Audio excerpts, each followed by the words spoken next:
All right. Good morning, everyone. Joe and Kelin in the morning. Good Thanks for joining morning. us.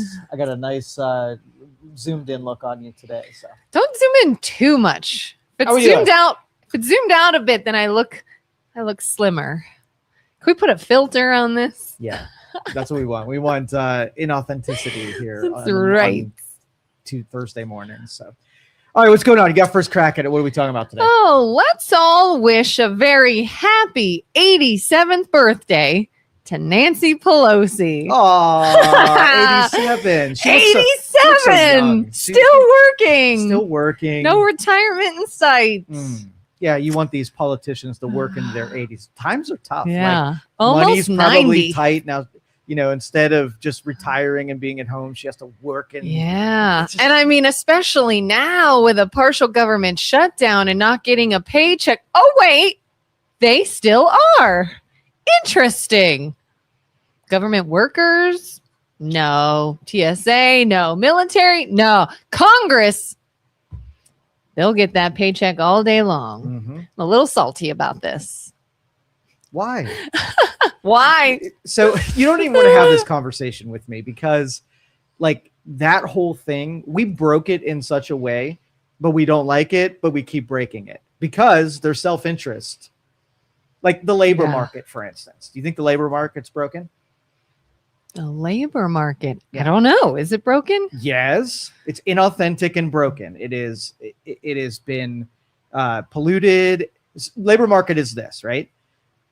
I want you to do something. I have money, right? Yeah. You want money. Yeah. So I make a transaction with you that says, I will give you this money, right? So the labor market is set based on supply and demand, right? Yeah. And so what we did was we're like, well, there's some people that are willing to do it for less. And so when I offer it, there's people who take less and it's driving the labor costs down, right? Yeah. And we don't want people to make less money. We want people to make more money. So what do? We inflate it like a balloon, right? We force value into it and make labor costs skewed upwards, right? Like so force still pay the money even if the laboring is not a thing. Right. Yeah. So you take the GM worker, right? Mm-hmm. And a guy that's sweeping up in a GM facility. You go to the labor market and you say, okay, I've got a company and I need the floor swept. So I put out the bid for anybody who's really good at sweeping floors. I would like you to do this. How much do you want for it? So now you have to pick from, okay, well, I want $15 and I'll work 8 hours a day. And then they're like, well, no, that can't be, right? We need this guy to be $45 an hour. So we inflate the labor cost inauthentically to pretend like a floor sweeper, the value is $45 an hour instead of what people are willing to do for wages. We killed it. We destroyed it.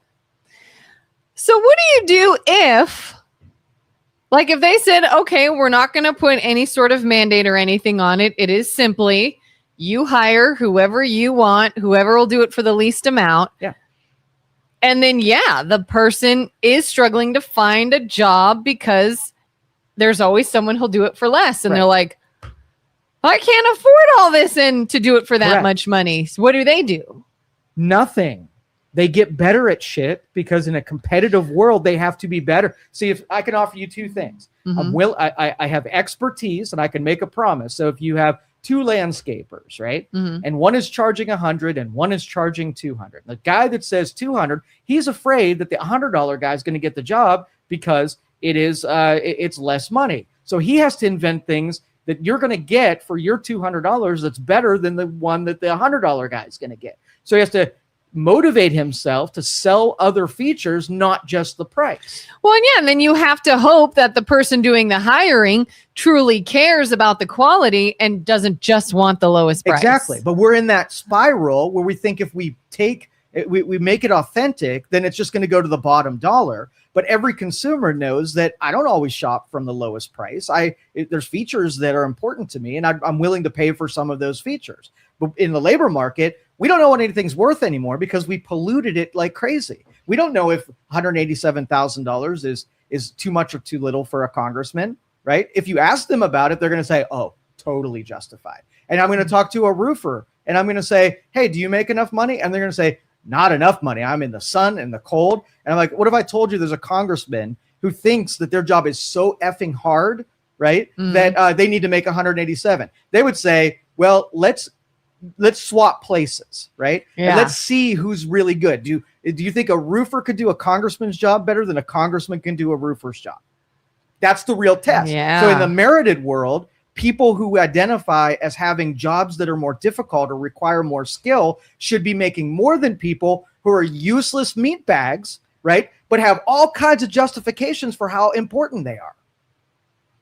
And so, but we broke it. So it's too late to have this conversation. So how did we get to the beginning of setting up all of the guidelines we needed for our government to be sure that our government does not become all powerful and controlling to nothing we can do? Well, like they kind of have become. I think the government. Okay, so you don't have a position of power without wanting to grow whatever you're a part of. So if you have a charity, you want to grow it. You don't want it to be the same. Yeah. And then if you're like, oh, I got this power, I can solve problems, and you have this negative feedback loop where I can solve a problem. So you have best intentions, but then it just accumulated all this power. So instead of it be like government's too small to help anybody and we wanted to help it, now it's like government controls everything. If it wanted to take its scepter and fix a problem, it totally could. So they're the best person for the job.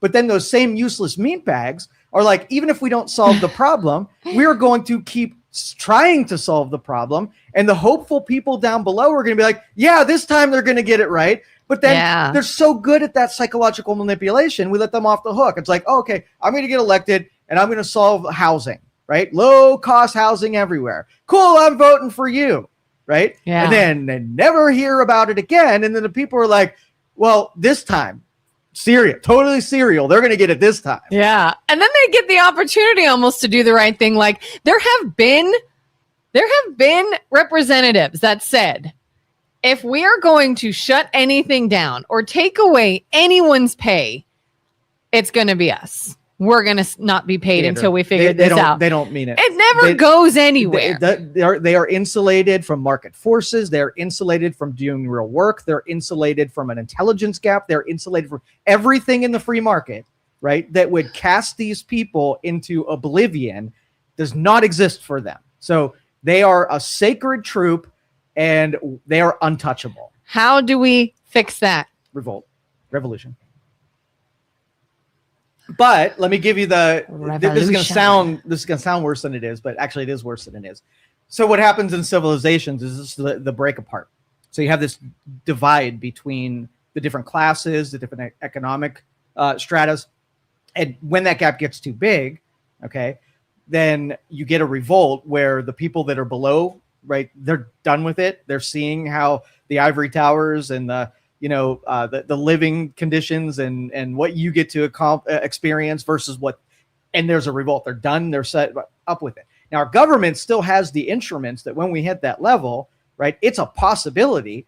And their goal is to keep us just satisfied enough so we don't grab our torches, we don't grab our pitchforks and make what is going to happen. It's either going to happen through attrition and slowly without devastation, or it's going to be a revolt that is like every other civilization's revolt. Well, do they have to keep us just satisfied enough, or do they just have to manipulate us enough? How many people are arguing over whose fault it is that the airports are the way they are? That manipulation is the distractions that they create. Okay, we're like, hey, it's not fair that you're doing a really easy job and you're pretty useless and you're making $187,000. And they're like, hey, there's war over here. And we're like, oh, and they literally have the ability to stall. Yeah. It's legal. It's done. It is within their means. Stall all you want to make sure an answer doesn't happen, and you'll get paid. But the workers won't. Like, how the hell did we get to this, to where you'll lose your job, you'll lose your job, you'll lose your job, you'll lose your job. I'm allowed to not go to work, and I won't lose mine, and I'll still make a lot of money. And guess what? It's my decision when you come back to work. How is this not the government being too powerful. Well, it is. I mean, as soon as you have government employees bigger than federal employees, bigger than our huge companies, right? Does government need all those employees? Does TSA need to be publicly funded? Does the FBI and CIA and prisons and like you take every industry and the biggest employer in those industries are the effing federal government. Everything that should be is done well is done in the private sector. Federal governments are bloated, expensive, and they're useless. So the more privatization that we do and hand it off to companies that know how to do things well, the smaller the government gets, because it's not like, hey, we need X and we're going to try to do it ourselves, instead of, hey, we're going to hire a private firm that, you know, is competing for that dollar against other private firms, and they're going to try real hard to give a really good value to it. And that would I would say, cut federal employees in half every year. Cut it in half until we get to the bare minimum of what our government's real usage, right, needs as far as staffing. And we are bloated as can be and competing with the private sector. It's awful. Like it's so frustrating. But the problem is it has an end where it self-destructs, and that's where we're headed. The national debt is indicative that we spend too much money. We freely put it out of the back of a truck. And if let's just say somebody needed help, right, in your neighborhood, and you watch them frivolously go gambling on vacations and whatever, how eager are you, the taxpayer, to put more money into that when you know it is not going to go for important things? Yeah. It's going to go out of the back of a truck to everybody who can catch it. Yeah. And I mean, I've personally been in a position where my husband and I had a discussion, this was years ago, about somebody we wanted to help, somebody we knew. It's hard times. The holidays were coming. They had kids. Could we spare a little and kind of help them out right now? And before we actually made the move to do so, they let us know just conversationally. It's not like they reached out, but we were chatting one day and they had talked about some money they came into and they blew it. Mm-hmm. Of course they did. It didn't go to the kids or Christmas or whatever. They blew it. And we went, I think we're fine. Let's not.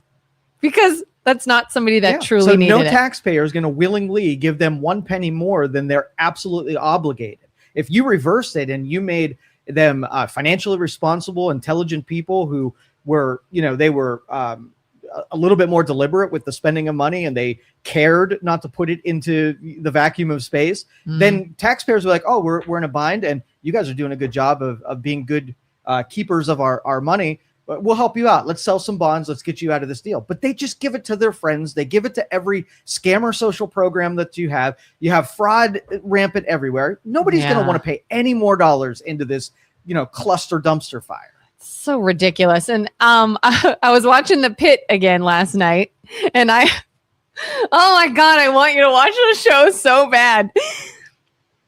They brought up another social issue. Yeah. And again, to me, it's not so much what they're discussing, because they are real world issues. It's the way they do it. Why don't you just air a commercial during the show that states your point? So there was a patient that came into the hospital and he did not have health insurance. And the family, they brought in a social worker basically that said, you all make too much money to be considered in the poverty sector. You are above poverty, but you don't make enough money to get insurance. So you can't have Medicare. You make too much, but you make too little to have this, blah, blah, blah. So they were screwed. We're not gonna be able to pay our hospital bill, yada, yada, yada. So one doctor's even asking her, and this woman's like touching her arm. She's like, what they need to do is get private insurance through the Affordable Care Act. And like, it was like a literal commercial.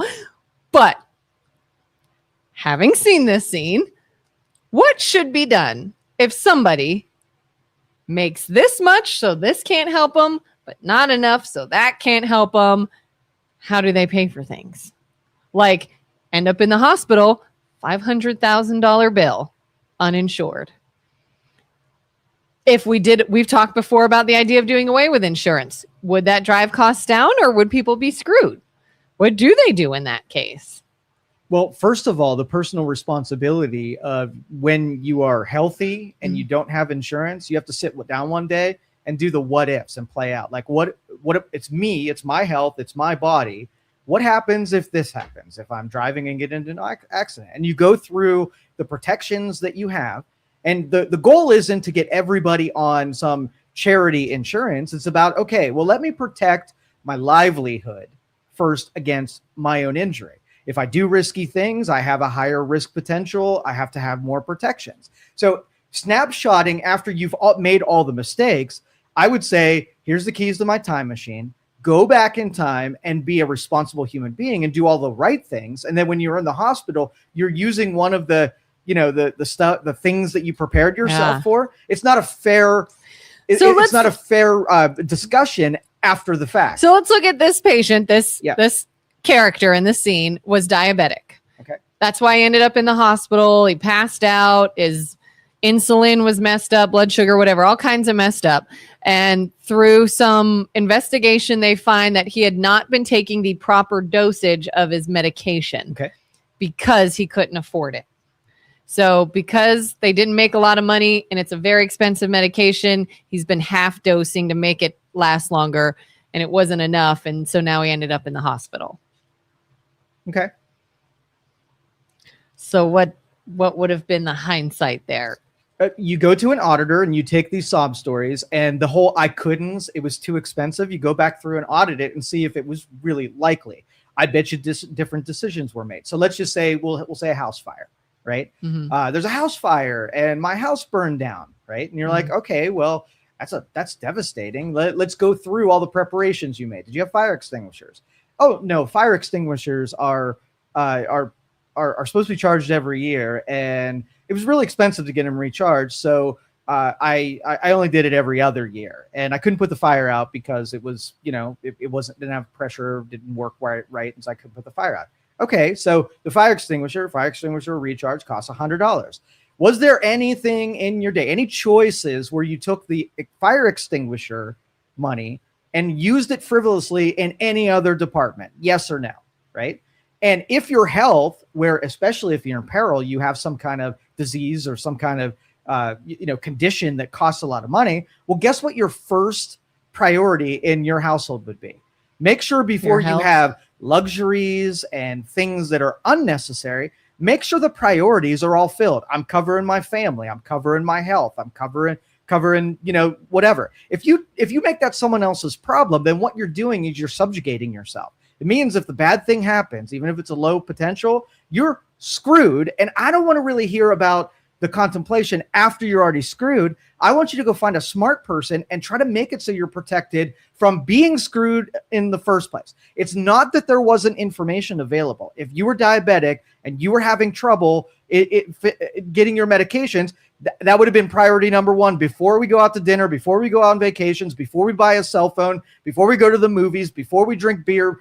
Everything that you did before that was the sacrifice where you chose the luxury things, the things that were unnecessary, and put your health in bigger peril. And somehow that's going to be the taxpayer's fault or the viewer of the pit's fault and feel bad for you because you made terrible decisions the year leading up to the bad thing that happened that I could have told you was going to freaking happen. Jesus. Okay, what if it was somebody that got hurt through no fault of their own and they're now in the hospital? And they're like, I don't have insurance because I don't make enough to buy Should everybody have insurance? I don't know. Is insurance, is catastrophic insurance expensive? Yeah. No, catastrophic is not. Oh, no. I don't know. Yeah, catastrophic is basically it has a high deductible, right? So it might have a $5,000 or $10,000 deductible, and it just covers bad things. Falls, isn't that not expensive for some people? It's like $150 a month. It's not expensive at all because you never use it because the deductible's $10,000. But if you fall, instead of paying $500,000, you can scratch together $10,000 if there's something important and priority. So everybody should at least have some kind of catastrophic high deductible policy, right? Just for the wipeout stuff. All right. Yeah. The $20 copays, that's a luxury item. That's when you don't want to pull your cash roll out.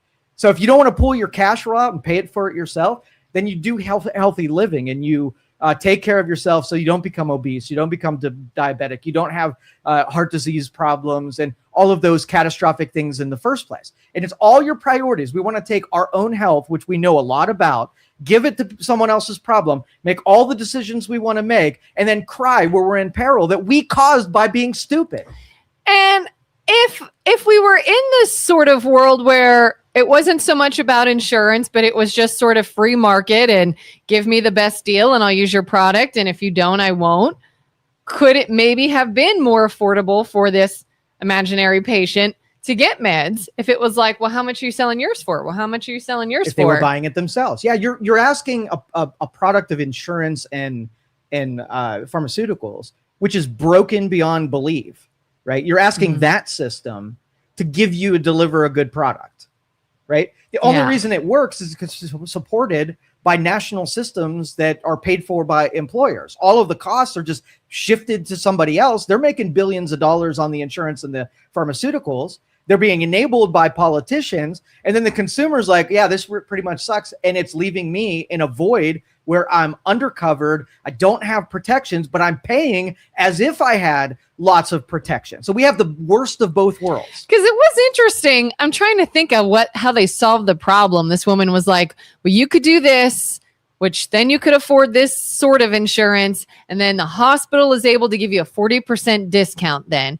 And I'm like, but you couldn't have just offered the discount unless they have this? Like, yeah, it's a broken effing system, because we took the free market and we skewed it in one direction. We protected companies that produce medications. We protected healthcare where they make so much money in administration and over all of the brokers that are on top of the physicians. Like, you look at your doctor and say, you make a lot of money, but it's like the layers and layers of bureaucracy that's above and below that doctor that makes everything cost so much. So it's not giving better quality of care, and it's costing everybody so much money. Yeah, I remember the last time I was in an emergency room, they have the little person come to you as far as insurance and billing and all that. And they're like, so this is your total that you will owe. But if you pay a portion today, we'll knock off so much and this will be your total. And I'm like, well, then why was you just give me the regular price? Why wasn't that always my total? They make it a game. It's in a big game that is high above what consumers could even understand, when it could be simple. You have a service. I have a need. I'm going to pay you money. You're going to say yes or no. And that's it. That's all that needs to be involved. Yeah. Rob says lawnmower caught fire picking up some leaves, ran in to grab a fire extinguisher, and it was dead. The real question is, why the hell do they make an emergency tool that doesn't last? Wait until you look into how inefficient smoke and fire alarms are. The threshold that they alarm at, or the same that you and I pass out to.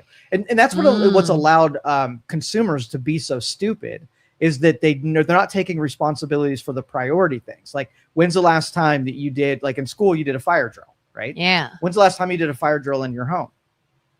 Never. Okay. So if you don't, you're taking a priority item and making it somebody else's responsibility, right? My family has ladders that go out the second story windows. We contemplate what we're going to do in the case of a fire. We put fire extinguishers in all locations. Once a year, we check all those things. So in the moment, I'm going to know exactly what to do and roll through my contingency. Everybody else is like, fire! I live in a dwelling that everything is flammable and I have flames everywhere. And I'm not going to one day sit down and say, instead of watching the pit, what I'm going to do is I'm going to think through a catastrophe. And instead of being a victim of my ignorance, I'm going to be prepared for it. And it's still not going to be great, but it's going to be better than I'm going to be like, Pitt, what should I do? I've had one job I can remember.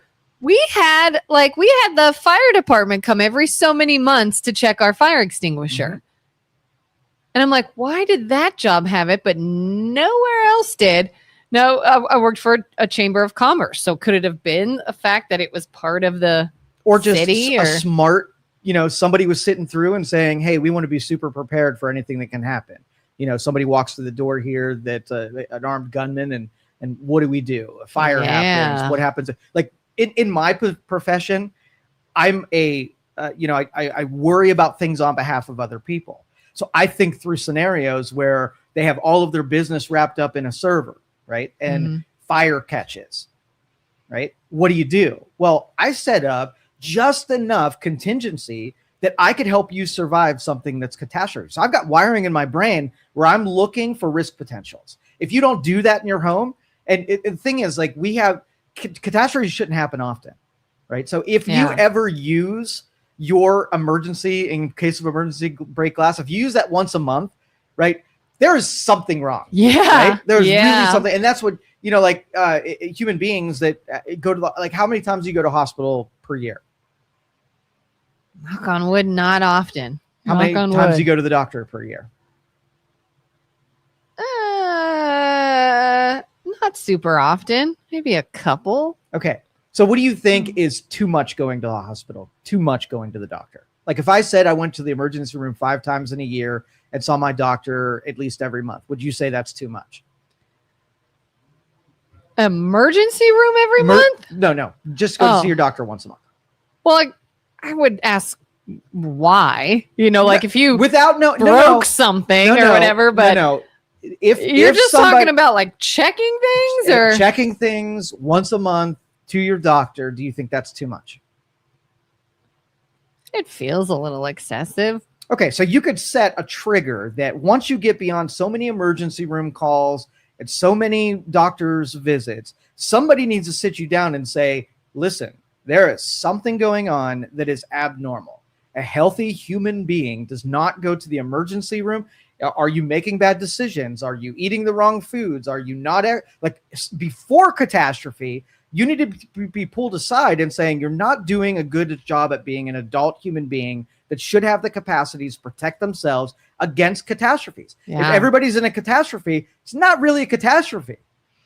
Yeah, because we're not even talking about like, did you just make an appointment to see a doctor or maybe an urgent care? You're like, I had to go to an emergency room, which unfortunately some people do use as their checkup place. But if it's an actual emergency, like, why do you keep having emergencies? Exactly. And honestly, like if there was a fire at your house every month, do you think at some point either it would occur to you that you're doing something wrong, or the fire department would say, all right, time out, dude. This is abnormal.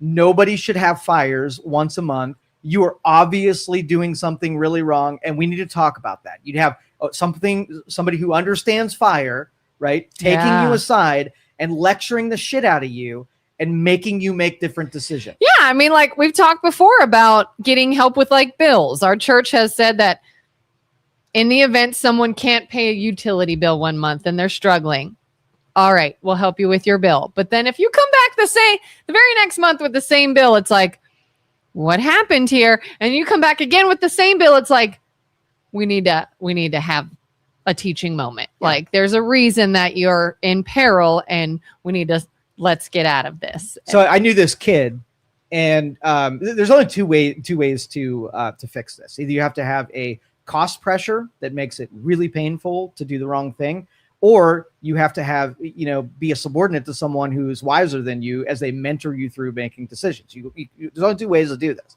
Yeah. So there was a guy or a kid that liked to watch pornography, and he was not bashful about it. And this was years ago. And a kid, like in 20s. Oh, okay. In his 20s. And he, in that era, pornography was linked to like virus infections and really wrecking your computer. And so his addiction to pornography made it so that he called me a lot. And because he wasn't bashful, he was like, I was on porn sites again and got the stupid thing infected. Well, his cost was, every time I came through the door, it cost him $250 that he had to pay me for his porn addiction. So I became part of the cost of operating and looking at porn. Right? Yeah. And so he had the money to be able to do it. So I didn't care if he kept paying me. I'm not going to judge him. I'm not going to lecture him. But if he was like, come on, man, I keep getting infected with porn. And I don't want to keep... Can't you cut me a break? And I can't keep paying you for this. Yeah. Well, I guess as the wise person in the situation, I'm going to say, look, let me draw you some lines here, right? Mm-hmm. Watching porn, right, is causing your problem. Let's just do an experiment and don't watch porn and see if next month you don't have to call me. And he's going to like, oh, I didn't think of that, right? So let's try that for a month. And he was like, Joe, like, I didn't watch porn this month. And then they get infected. Like, I got these conclusions drawn in my brain. Thank you for making that solid. And that's how healthcare, like we're shaming people in we should be shaming people into making better choices by connecting those lines from behavior to outcome, instead of saying, you had some heart problems here and shortness of breath, and we're going to have to put you through some rehabs on this. You're 600 pounds, but it's probably not your fault, and it's the food and your genetics, and you probably can't even make any different decisions. It's just part of who you are. But I've got a plan for you. And in my brain, as the practitioner, I'm like, I know they're not going to have enough money to do this, but if I can latch on into a Medicare, Medicaid, if I can latch onto their insurance, I could work their feel goods into changing no behaviors, and they will need me for the rest of their life. They are a payday as far as I'm concerned. Yeah. And I could do it under the guise of nobility, where I am a healthcare provider and I'm helping this obese person not have to make different decisions and find pure happiness, keep eating what they are and exercising none at all. And I will give them medication to mask their symptoms for the rest of their life and give them the utopia that they are begging for. I always wonder why. Not like I wonder why. I know why. You ever go to your doctor? Let's say it's like a primary care doctor. You have an issue. Here's my issue. I do need antibiotics or whatever. Do they always tell you, all right, let's go ahead and reschedule in a month? Yep. Why? Well, we'll check on this I better not still have this in a month. Why do I got to come back to just say, yep, it worked? If you don't see me, it worked. Like, I have noticed that every time I go, they say, all right, he wants to see you back here in a month or 6 months or whatever. And I'll be like, okay. Classic sales training. You go to the tanning bed and they're like, when can we schedule? You go to your dentist and they say, when can we next schedule? But at least dentists, like, that I could see. No, you can't. It's the same sales strategy to get you hooked into your next appointment while they're sitting in front of you. That's sales. They're not looking out for you and saying, you're in a window of danger and let's come back. No, They're looking to make another sale because they got a sweet deal. They don't have to appeal to your pocketbook at all. It's all paid for by someone else. You don't even know what it costs you. Yeah, you could be like, hey, man, since you've got this bad porn addiction, why don't we go ahead and set you up for your next month? For your next porn addiction. Let's go ahead and just we'll plan out the rest of the year and we'll know that second hook 'em in Tuesday there of every while month still I'm there. here. That's absolutely. Again, it's broken because of this philosophy where they behave in certain ways, like sales channels of selling products and services, not healthcare at all, just another business cycle for them. But then they're protected against people having to pay for their product by someone else covering the bill. So the unhealthier you are, the better customer you are. And that's just the reality of healthcare and pharmaceuticals. And I hate to lay it out like that because the fringe exceptions, like, yeah, but what about this guy? He really can't help it. Yeah, and I know every society has had people who get in a situation that they could not have helped. And that's where all of our stopgaps emergencies, all of our effort should be put into just the people who couldn't help it. But you know who's excluded from the emergency people? Everyone who caused their own symptoms. We got to keep them out of that so we can actually afford people who really couldn't help it. Back in the day when the internet was fairly new, I feel like people would go to the doctor and there would almost sort of be this shame or stigma where they would say, quit Googling your symptoms, quit Googling your symptoms, quit looking at stuff online, trust the medical professionals, you don't know what you're talking about. In 2026, do you think now, not that we would maybe be on the same level as a medical professional, but have you ever gone to the doctor armed only with the knowledge you found on the internet and you were fine? Like, you knew what you were talking about? I do all self-research. I went to the doctor for my leg hurt, and then I hadn't been there for 5 years. So my doctor was like, hey, I haven't seen you in a little while. And I'm like, yeah, that's on purpose. I don't like coming here because I don't like being in a condition that makes it necessary that I talk to you. It's not nothing personal. You're a provider. And it's like, I kind of don't want to be here and I work really hard and I put a lot of effort where I would be sitting in your waiting room. I put that same time and effort into making sure I don't have to come here in the first place. Yeah. Because you could come for an injury and be sitting around a bunch of people with their germs trying to get you. I hate that. Oh, I hate that. Sitting in a waiting room and I'm there for something that is not sick.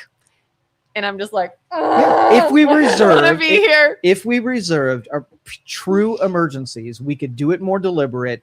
We could treat it completely different, because I know if somebody comes into my hospital, they couldn't help it. The only people that are there are someone who, or people who, did not contribute to their current condition. And then we can take care of them like crazy. I think there's not a person in society to be like, hey, you got in a car accident. What the hell are you doing? Now, on the other terms, prioritizing, let's just say there's two people in an accident. One comes in and they are really bad, and they're, they need to be seen. And the other guy is bad, or no, that one's critical. Like that one he's on his way out.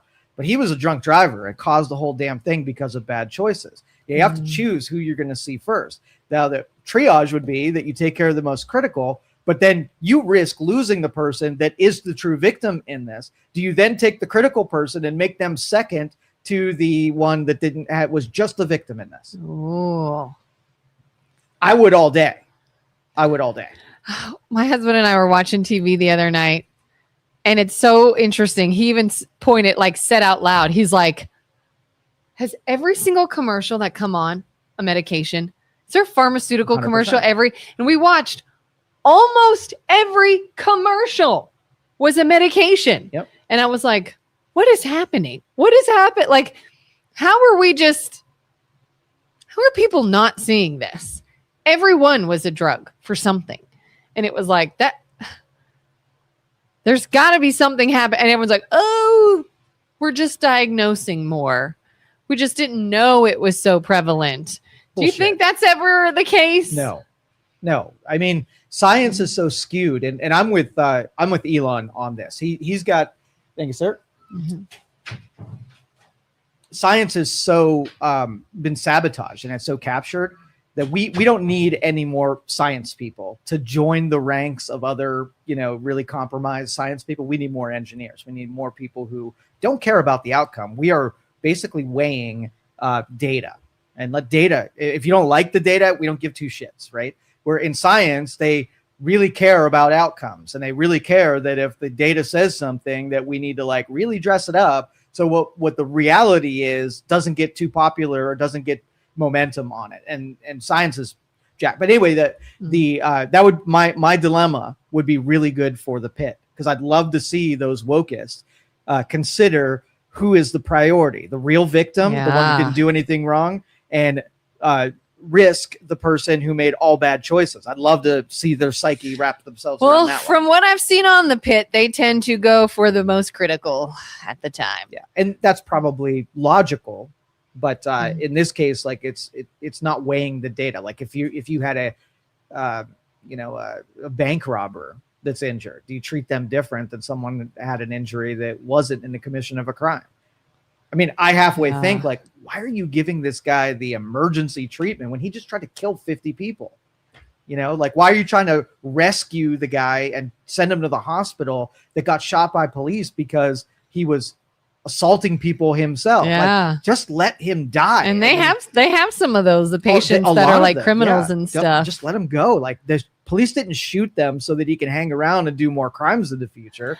They shot him to take him out. I remember I was in the hospital with somebody one time. Wasn't for me, but I was with someone in the emergency room, and they brought an inmate in. A female had shoved something somewhere and was passing out and sick because she'd put a substance in her body. Mm-hmm. And so they had to have all kinds of protocols and called people over and blah, blah, blah, and save this inmate. And I'm just like, I don't want to seem insensitive. I feel like every life is important.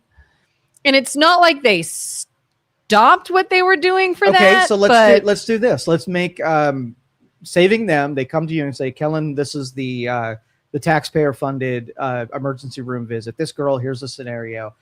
We want you personally to pay for fixing her up. And now you know all the data. Would you whip out your wallet and say, no, she deserves another day on this planet. Here's the money. Would you do it? Because essentially, you as a taxpayer did pay for that procedure. And if you feel differently when it's directly just you, you're making a sacrifice. You're going, you probably have to sell some stuff. If I had the money and it was save someone's life, I would do it. Okay. Regardless of who they were. What does it mean have the money? If I had the money. If I didn't have a lot of money and it was save this person So you or wouldn't sell this stuff. person, You wouldn't get rid of your lifestyle, your stuff. I don't think I'd go out of my way. Okay. If I could, All right. I would. Rob says, I take weight loss injections and they motivate me to go to the gym every night. I'm losing weight and feeling better. Insurance won't cover the cost of these. $500 a month out of pocket for something that truly works. I hate insurance. That's it. And the more people that break out of that stupid system, then business is going to start catering to people who will want to pay for it themselves. And we create a sub-market aside from it, and let that effing thing crumble as far as I'm concerned. And Rob, I have a question. Let me know, when you went on your weight loss injection, did your doctor put any guidelines in place or any mandatory restrictions you had to meet? Like, did he say, I want to see what you're eating, I want to see that you're going to the gym, and we are going to evaluate this every so often if you stay on this? Because to me, that I can get on board with. What Rob's doing is, this is my help while I make these changes. I know so many people on these injections that's all they do. They don't work out. They didn't change their diet. The only change in the diet is now they're a little less hungry, so they don't eat as much. But when they do, it's still shit, and they don't move. And they are literally like decaying. And that's so frustrating, as I'm like, does your doctor look at you again after giving, like, have they seen you since then? To me, that is so morally wrong to be like, put this in your body, have at it, and muscle mass. Well, is it morally wrong for me to keep cleaning up this poor kid's porn addiction computer? I know if he keeps doing it, he'll keep paying me $250 every time. Like, do I really have an interest in changing his behavior when he probably won't do it anyway? Yeah. That is the mentality of doctors, where if you do all the wrong things, you are a customer for effing life. There's no incentive. I could say that. I could be like, hey, dude, come on. Like, you're paying a lot of money for this and you might like it, but you know, this is something that's not good for you. You need to cut it out. Rob says nothing. They just give it to you.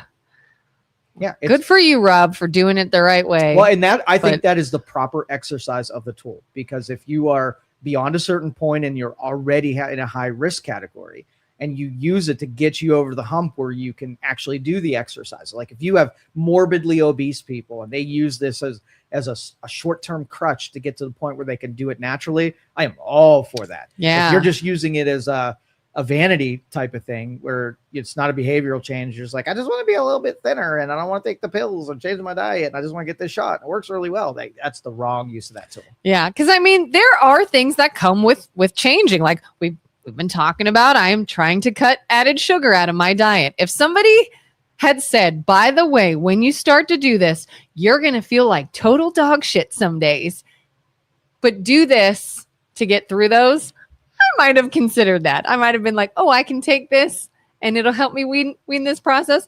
Maybe.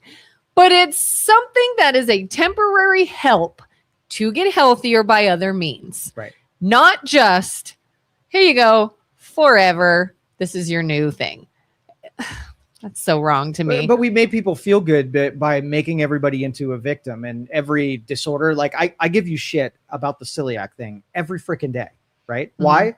Because it's one of those victim categories that everybody, they know what they're eating and why it's happening to them. And they want to make it a disease when it's not really. ADHD. It's a disease. Like, I push back on all of those victim category claims because they're not real. And if they are real, they are such a small subset of our civilization, but yet we have millions of people in them. It is not a disease the way that real diseases function in biology. Yeah.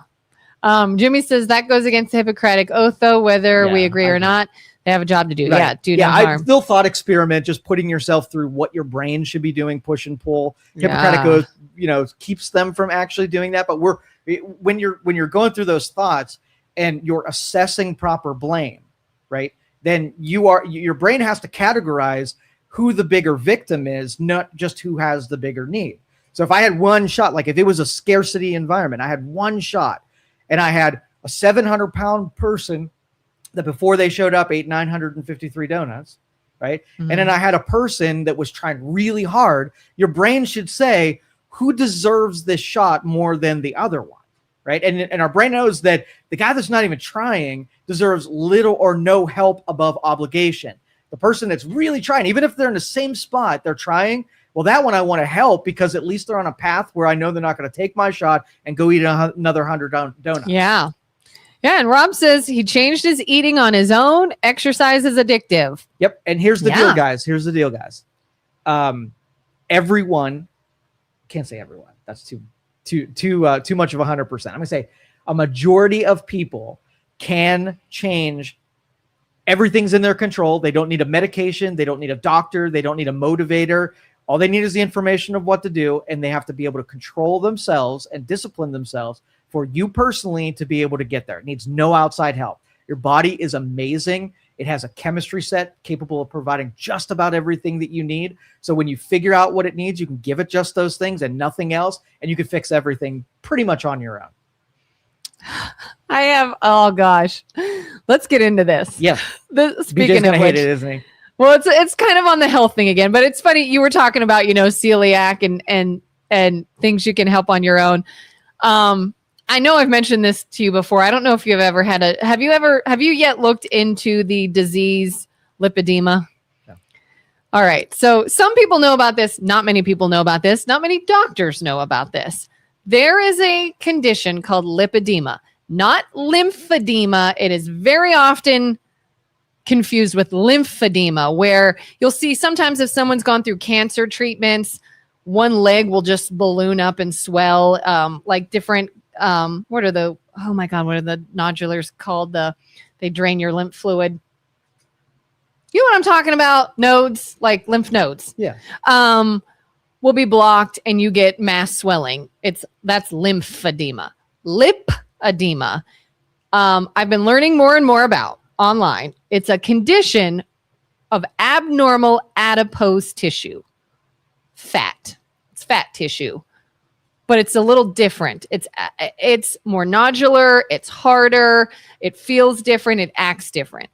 Lipedema is categorized as a fat disorder, a lymphatic system disorder, and a soft tissue disorder, all in one. Of course. And because your body does not drain lymph fluid properly, it can destroy tissue because you have the soft tissue issue. It hangs on your body differently. Basically, and if you Google it, it's primarily in women because it is affected by hormones. And it is primarily in the lower limbs, your legs, and sometimes your arms.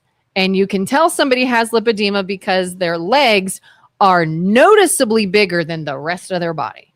Everything else will be fit, and then big legs. And I have been told I have this, and it really explains a lot since childhood. It really explains a lot. However, anything you read or anybody you talk to that knows anything about lipedema has always said there's nothing you can do about it. It is inherited. It is a disease. It is genetic. It is centered around hormones and all these different things in your body. And it's not your fault. There's nothing you can do about it. Start a support group because you're going to have to live with this. So I was like, I don't accept that. And here's another thing. They describe it in stages, stage 1 to stage 4 of severity. And the stage 4 is like you would see somebody walking that is barely walking. They can't move. Their legs are almost like elephantitis, like very big nodules. Their knees are turned in. They can't walk. A lot of people with this disease have a lot of pain. So it hurts to move. So they don't exercise. Adipose tissue continues to grow and build, and they do nothing to change it because they're in pain, and they're depressed because they've been told that there's nothing to do, and they waste away until they have to have surgery just to be able to move, because the only treatment other than compression and all this other stuff is liposuction, which is temporary. So you have to keep doing it just to have mobility. So when I heard this, I was like, no. I don't accept that. I'm not going to get to that stage ever. And so I started learning more and more about this. And you know what the treatments are to try to fight back against the progression of lipedema? What's that? Exercise, Okay. weight training, create more muscle to help burn fat around it. Now, they say the lipedema fat cannot be affected by diet and exercise. It's a different fat, and diet and exercise, it will not affect it. Once you have it, it will not go away unless you suck it out. But supposedly, you can avoid gaining regular fat that will make it worse. Anti-inflammatory diet and avoiding carbohydrates, avoiding sugar, getting plenty of water, rest, movement to move the lymph fluid. And I'm like, this is what every single human being on this earth should be doing.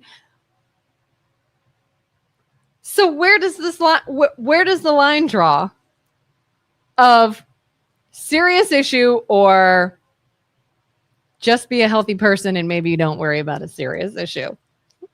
Joe, the engineer, is going to explain this one, and I'm going to use Yeah. metaphors so to depersonalize it, because people get really irate when somebody tells them that they're causing their own discomfort and peril. Yeah. So I was in herpetology for a long time. What is that? Reptiles and all that kind of stuff. Oh, yeah. right? Gross. Ugh. And so what happens is you have living things that are in trees and bushes and whatever. And then you bring them from a natural state into an artificial state. You're putting them in a cage and in an environment enclosure that's different than when they're outside. So when they're outside, their body can function, right? And do what it does in its natural state. Well, if a keeper, someone brings a reptile into an enclosure and they do different things, and then you go to your vet and say, hey, this thing is acting and behaving this way. Well, there's two things that you can do.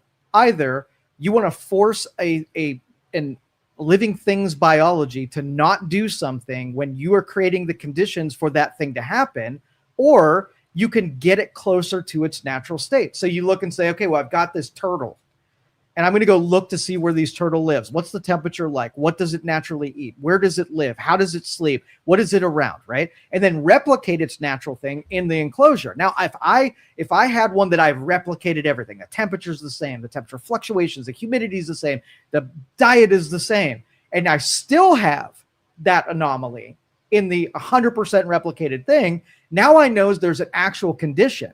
If I don't do any of these things, now I'm just being stubborn and pretending like what I'm giving it is enough to be able to create its natural state as if it's out there. So if let's just say, do you think human beings in modern society are living like the evolved biology that we had in earlier forms of ourselves? Exposure to the sun, the water that we drink, the things that we do in our free time, the things that we eat, any of that even in the same.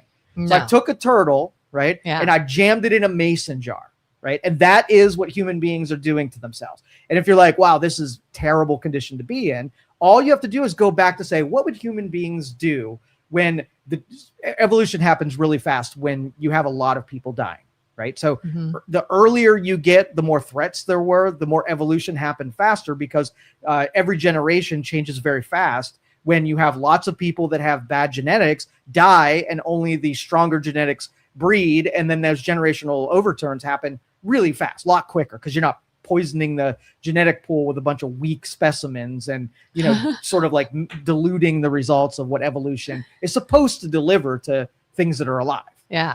Does that sound rough? Does that sound it sounds insensitive, but it's not untrue. But it's nature. And Yeah, remember, yeah. we're talking science here. We're talking nature. So if I were to take a human being that was already, over here and say, okay, well, I've got this condition that I'm suffering. My brain is immediately going to say, because you are not experiencing natural conditions, so that your biology can hand you some kind of result that is natural. Do you think that, okay, so why do human beings store fat?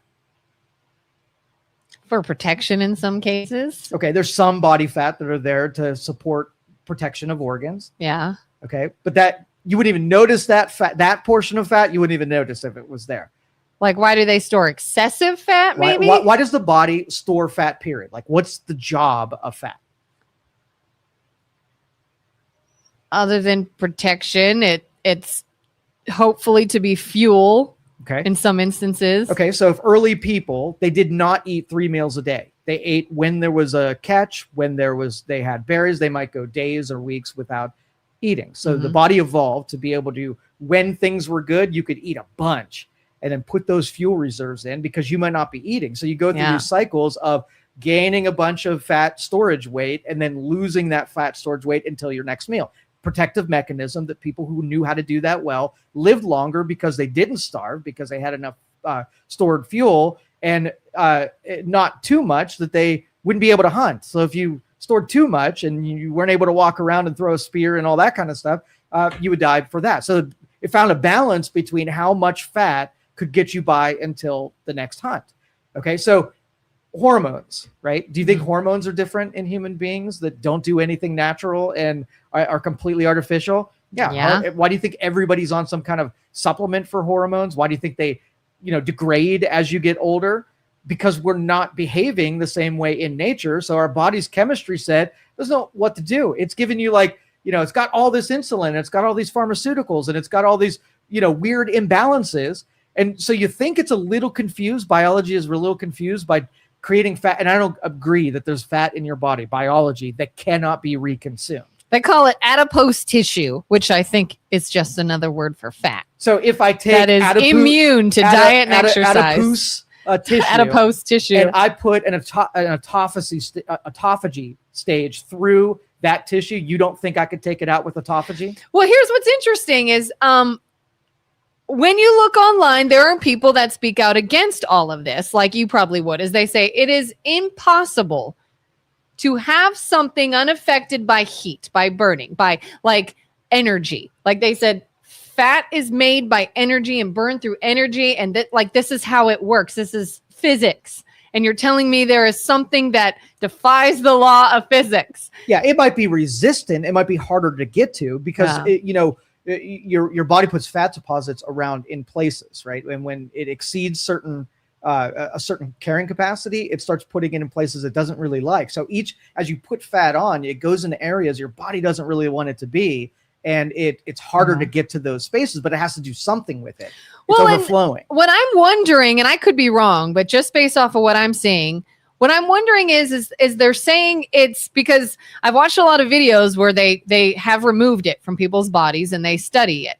And it's hard, it's nodular, it's a different consistency than normal body fat.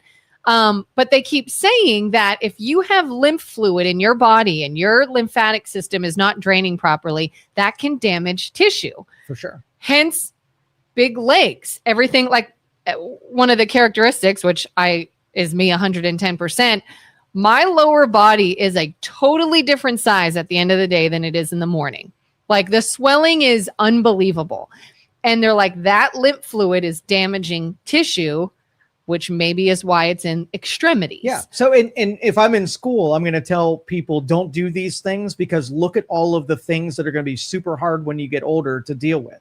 And not let you go down and poison your body for 20 years. And then after 20 years say, why is all this weird stuff visiting me? That's what I'm saying. Like it might take a long time to get in that state, but it wasn't caused by nature. It was caused by what you did 10 years ago. So why is it that somebody who is active and maybe whether they're eating healthy, they're exercising, they're whatever, can have an issue like this and somebody who does not? And it's same thing with like when COVID was happening, right? It affected different people based on what their profile, what their genetics were like. Some like people they say are it's more genetic susceptible. and people developing cysts and lesions and cancers. It all goes along with like I can expose two people to the same environmental deal. One person would get it and one person's body would figure it out. We're adaptable creatures. That evolution that happens like with the whole body is happening multiple times when you're alive. Your body is compensating and adapting. So you can have people that look the same, but their bodies are capable of two completely different things. And what's funny is like I'm seeing now who in my family has this. Like, yeah, it's genetic. I got it from this side. But when I started looking into this and trying to find relief for some of my symptoms, I would go to my doctor, explain all of this. He had never heard of it. Or what they say is, you clearly don't have that. You're not obese. Everybody thinks it's obesity. And I'm like, I know I'm not, yet I still have these symptoms. And it was, well, it's genetic. You have your mother's legs or you have your whatever's legs. And that's all. As soon as you get. Yeah. And I was like, but I don't want to have So here's the experiment. You keep on what you're doing right now. Yeah. And you pick the healthy amount of body fat percentage and go get to it. And then your body is going to have a hard time coming up with fat energy to burn at that point. So when it gets to that, we'll see if your body's like, I'm out of the regular, easy to get to fat storage. There's this leg stuff. Let's see if I can get to it. And I'd love to run the experiment to see if you can take care of it naturally. Because I did see online, they showed it. There was a picture of a woman who was so fit. You could see her abs. She had abs. She was fit. And then tree trunk legs. Like, how does that happen? And I've even seen, like, with my own struggle, like, how have I been consistently, this one of the reasons I've cut out sugar is, can I find some relief in the heaviness and the achiness and the swelling? Like, how do I see a woman put bare minimum effort into health and diet and she looks amazing? And I can cut carbs, cut gluten, cut sugar, weight train 3 times a week. Yeah, simple and answer. You would never know. Simple answer is that you did a lot of unnatural things for a long period of time, and it's a basically shake it up the variables, and here's what you got. And take the time machine, go back in time, and do different things, and see if you're in this position. That's the only data, which is impossible, but data that I'll. I mean, I can remember seeing this even like as a teen, and it says it really presents itself again hormonal. Teen, pregnancy, menopause, things of that nature is when you really start to notice get to your natural state, and then we'll talk. How does one get to their natural state? What does that mean? Give your body all of the frictions. Give your body the same exposures that you would be getting in nature, and as close to it as humanly possible. Like sunshine and nutrition and how you eat, exposures to sunlight, temperature fluctuations, and take a lot of your conveniences that are enjoyable and cast them out and give your body proper friction so it can build up resilience and tolerance to what you would be hitting in the real world, the natural world. And you got to simulate or emulate those things, or else you're just, a different artificial being that has all these hard to explain, symptoms. Yeah. And if you don't do that, you can't get that. So. How do you feel about vitamin supplements like vitamin D? If someone's like, well, I'm not in sunshine all day. Do you think taking vitamins are a good source or do you think it should be all natural source?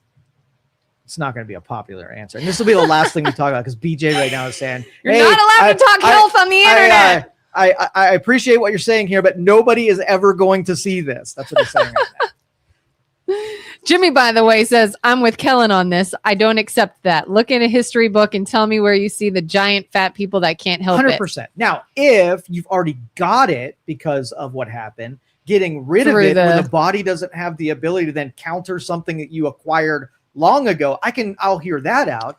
But to get to that point in the first place was achieved by doing a set of things. Yeah, so like when they say, well, you look just like your family does. Yeah. I'm like, because you have their genes. I was like, yeah, I got screwed with these genes. How do I change it? So supplements, I do not believe in for most people. Okay. Only a certain set of circumstances allow you to absorb what that supplement can even give you. Otherwise, you put it in, you don't have the right bacteria, you don't have the right chemistry in the stomach or the intestines. You don't have the body ready to receive any kind of nutrition delivered that way. What it's going to do is it's going to go through your system and it's going to be pissed out, and it's going to be very expensive piss is what happens. And you're going to say like, why won't my body absorb any of these nutrients? Look at everything else you do. If you have a emphasis on setting the conditions that your body's really good at absorbing nutrients, cool. You want to take some supplements because your body's good at it. Yeah. If you don't, here's what I would suggest. How about just focus on putting things in your body that's not a supplement, that has all of those nutritional components, and have your system naturally break down food and deliver the things that you actually need, right? Mm-hmm. And because of your diet, and like our diet right now is for starving people, right? We don't care about nutrition or whatever. We think you're going to die next week. So we got to give you as many refined, processed calories as we can, because if not, you will die, right? And so nutrition isn't the priority. It's just making sure you have calories enough that you don't starve out tomorrow. So that's my suggestion, is don't start buying expensive supplements until you know enough about how supplements work. So you use it with food. Like, I've been reading a lot about flaxseed. I've started eating flaxseed on things, omega-3 and all this other stuff. So rather than a capsule, food. Right. It's so funny because I know you hate Big Bang Theory, but Yeah. there's an old episode of Big Bang Theory where Sheldon, who I say you're very much like, is shopping with Penny, and she's picking out vitamins, and he's like, well, what you have there is very expensive urine. 100%. He's absolutely right. So when you said flaxseed, and you got to know what these foods actually do. So we need carriers. We need help within our system to be able to move nutrition around and unlock its potential. Two biggest contributors, as far as I know, that I've taken mental note. One, cholesterol, super important, right? And what does the health professionals do? They try to lower cholesterol. Well, and I know why they want you to not have high cholesterol, but you're removing one of the delivery methods to being able to absorb and utilize any of those supplements. So if you have no cholesterol, you're going to be able to do a whole lot less. Actually, I'm going to have a third one to this. Second one is fiber. Right? Yeah. Same thing. We do not eat any fiber. Most people are deficient in how much fiber goes through. Flaxseed is good in those omegas and also good in a good fiber source. Fiber is absolutely needed. So we're deficient in one. Doctors try to get you to stop doing the cholesterol one. Oh, shit, I forgot the third one already. Cholesterol? Bacteria. Ah. Okay, so in your gut, you have living things. Yeah. They're responsible for breaking down things into their components for delivery. And some in the stomach, some in the intestines, right? And when you eat, what you eat determines what bacteria that you have in your gut. And if you have all bacteria that's alive that breaks down sugars, carbohydrates, guess what dies? The bacteria that really needs some of this other stuff. So then their whole bacteria population is single food oriented. So like you're going through the no sugar thing. Half of your gastric and your intestinal and some of your problems in the digestional part is because you're having die off of bacteria that are so used to getting carbohydrates, they don't have enough food and they're depleting. And they have to be like they're getting plenty of carbohydrates. But they are the other bacteria now have the potential to grow. So when you eat food, it comes along with bacteria. And if you give it enough of those food, it establishes, it could take 4 months to get the right gut bacteria grown. Yeah. And it takes maybe weeks to kill it all off. And you have to start all over again. So I've seen some fitness people talking about eating certain things to improve their gut health. Yes. It takes a really long time because you're growing a garden inside of you. It's not like you drink a probiotic and all of a sudden you get this flora that hits like, Miracle Grow. You're setting the stage where the bad bacteria that choke off the good bacteria die, less numbers. So then the good bacteria are fed through so if I said you got to eat broccoli for the next 4 months for good bacteria to grow, you're not going to get any results in the beginning. And by the third month, you're now starting to absorb what broccoli had to offer in the first place. Yeah, I think that's a big misconception too, is the time things take. Like everybody thinks I'm just going to start doing something and it's going to be great. And it takes a while to make changes. Years to get in the position. You're not going to get there in whatever. Yeah. What was I going to? Oh, yeah. And just FYI, speaking of how you take things in, I've even recently read with the flaxseed, if you're going to do it and you're going to eat flaxseed, which is great, ground flaxseed, because when you eat it whole, it can pass right through you and you just pass it out. Mm-hmm. So the ground will sort of absorb in your body better. I wouldn't have known that. I wouldn't have even thought of that. Let's change gears before BJ murders us. Sorry, not allowed to talk about health on the internet. Yeah. So let's see. We bashed Congress. Yes. Talked about health and how people need to just get healthy and the right way. What else is there? Ooh, I feel like I saw something this morning. What made me think of you this morning? On the way to work, I think the Matrix glitched. Do you ever notice the glitches? Do you ever notice like them? Deja vu? No, different. What? So you probably don't notice it because it's so freaking subtle, but the things that are around you every once in a while will change so drastically. You're like, what happened? Like, what's going on? Sometimes you can just blame like a weather event, right? And then it changes behaviors. And so your experience is based on like the butterfly effect from 5 other things. But I noticed a glitch today. I'm like, holy shit, what's going to happen? There's something new that's going to come into the What did you notice? It's hard to articulate because it's a feeling about how it's different, right? From traffic flows and weather patterns, and it's just all is a different thing all of a sudden. I think we did a reboot last night, and it's all been different. Did you have a headache yesterday? No, day before. Day before. Okay. Because what's interesting is I got another migraine yesterday, which I'm assuming is the sugar endeavor. Yeah. And then somebody told me 2 of their coworkers got migraines yesterday as well. And they said it was the weather. And if you had one too, I was about to be like, did they change? Are we bots? And something went, like, is it more sci-fi than that? I did see this in no way, shape, or form, I'm sure, as a glitch in a matrix, but it did stand out to me. On my drive here this morning, a woman was running across the street and she was kind of trying to hurry because it was like 4 or 5 lanes of traffic and she was running. And the way she ran looked like unnatural. So like visual. Like somebody sped up. Yeah. And I was like, now she just had little legs and she was moving them very fast. It was like her legs were moving faster than she was going, if that makes sense. And like almost like a digital, like she was digital. if that. And I was like, which is so funny you say glitch in the matrix, because for half a second my brain went, ooh, did I just see something in this realm with it was unnatural? It wasn't that unnatural. I'm sure she just was moving her legs really fast. But yeah, so what would it have to be for you to be convinced that there is an architect behind your experiences and they're able to shift and put new things into it?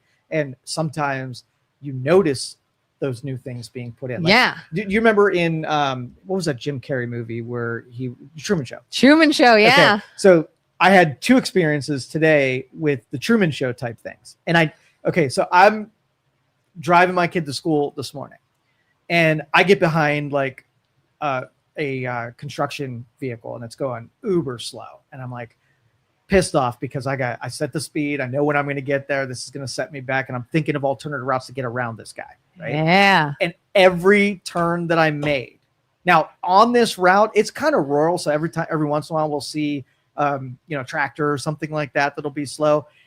Every road I was on this morning had a slow vehicle that was somehow connected to construction, window installer or construction vehicle or plumber. They were all construction vehicles. And I was behind one inescapably. You're Truman! The entire thing. And so like when I got to Mahoning Avenue, when I was heading in this direction, I was turning up to the freeway. And I was like, if this is a test, then I'm going to get on the on-ramp. And when I get off the on-ramp, then in both lanes there are going to, because I can get around them if I get to the freeway, because now I got 2 lanes to deal with. Yeah. On Mahoning Avenue there was a bus, and I was like, there you go, I can't go anywhere. It's a freaking bus and a plumber in front of me. And I get to the highway, and I merge in, and I look ahead, and there's really nothing. I was like, cool. And I went over the hill, and here side by side right in front of me was a concrete mixing machine, right? And I think it was just a regular semi truck. And I'm like, you got to be shitting me. This entire trip was nothing but me being behind some kind of big vehicle that was moving the slow. Universe slowing you down. 100%. I have started. Now, somebody could argue and say, obviously, at what time in the morning was this? 8, 7, something? This morning? Yeah. Yeah, 8 o'clock. So I feel like somebody would say 8 a.m. on a weekday is prime. People going to work, plumbers going to jobs, construction workers beginning. Like, in no way would it be unfathomable that everywhere you go would have somebody there doing a job. But I have started to tell myself, when I am in that situation of like, I can't believe this is slowing me down. Like, why am I so screwed right now? I'm going to be late, or I'm going to not get there at the time I want. Like, I can't believe I have this bad luck of this thing in front of me. I tell myself something's slowing me down. Like, would I have gotten in an accident if I was up there? Would something have happened if I was up there at this time? Like, would something explode and I would happen to be there? Like maybe it's just a way to make me feel better. I don't know. But I will tell myself, chill out. You're being saved from something. Like the universe, God, whatever it is like stalling you on purpose. And so I'll just accept it. The reason, okay, so the probability, I go more in a probability direction on this. Like everything, all those variables that we're talking about has a likelihood. So if we did a coin flip, right? Yeah. Normal days, you flip a coin and it's pretty much 50-50 shot. And so when you're driving, you see a big truck that you get stopped on and it happens, like that's your tails, right? It happens often enough where it's in proportion to what's likely to be occurring and whatever. But every once in a while, you will flip a coin and you will get 10 of 10 tails, right? Probabilities wise, it is so unlikely for that to happen. You just experienced an anomaly that was so unlikely it draws your attention to it. And it could be in gambling, where you go on a gambling run and you do things that mathematically shouldn't have been possible. And you're like, I could never set that up again because that was a matrix glitch moment. I was delivered something that is so unlikely, I'll never be able to replicate it again. And when you see that in the natural, that calls my attention to it. I would have never noticed being stalled behind a truck unless I wasn't stalled behind every effing truck in Ohio. So yeah, anyway, that's call attention to. So and I've mentioned this a lot too, where every so often my attention will be randomly pulled to something that seems so insignificant.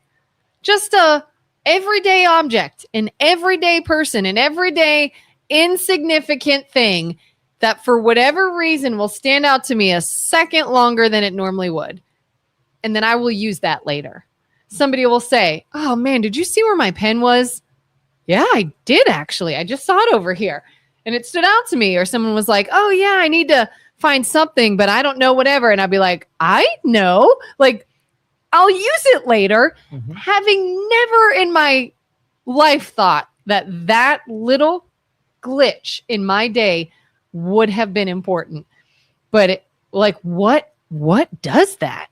You are in a fake, right? You are in an unreal environment that is being delivered to you, right? It's all an illusion, right? But you think it's real. And it's almost like you take your kid, put the visor, put him in the metaverse, and they can walk around. It is there so long that he forgets that he's in a living room, right? Yeah. As a real body, because he's so bought into the illusion. But every once in a while, something will happen on the outside and he'll get a feeling like somebody will touch his arm, and he forgets that there was an arm there in the real world, and it'll call attention, and it'll be like, right? So your perceptions are probably far above the simulated world that you're actually living in. Like, have you ever sworn somebody was next to you and nobody's there?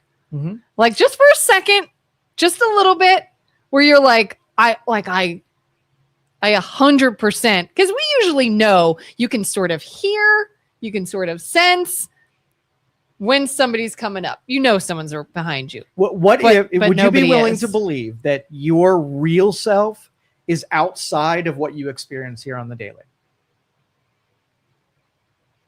I mean, there are theories to that.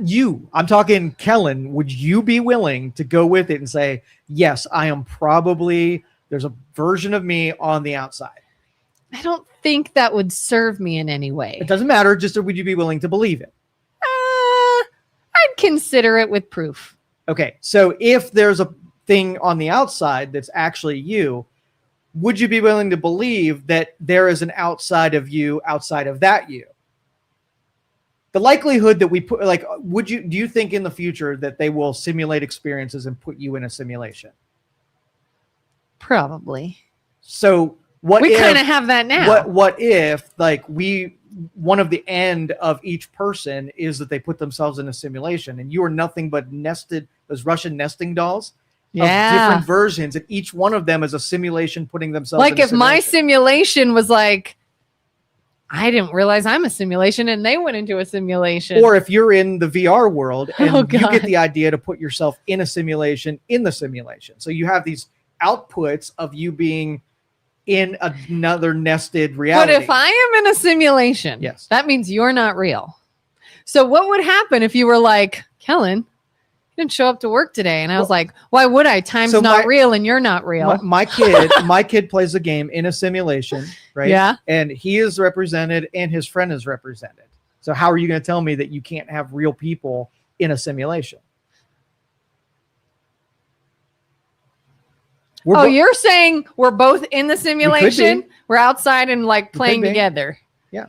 Or you're not real. Or I'm an NPC and I was never real. Now I believe that I'm real, and you probably in your head are saying, well, I know I'm real too. So we might be in a multiplayer simulation. Like, how do I know when I walk out this door, all of this is gone?